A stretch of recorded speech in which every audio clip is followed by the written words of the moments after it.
Hello guys, welcome to my channel.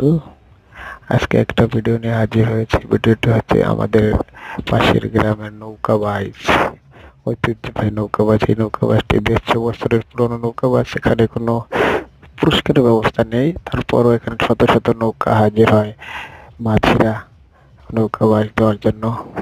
এটা হয় দুর্গাপূজার পরে, দুর্গাপূজার 5 দিন পরে, 3 দিন ব্যাপী নৌকাবাজ হয়। বিনা আমন্ত্রণ, বিনা পুরস্কারে নৌকাবাজ হয়। দেখতে থাকুন আপনারা।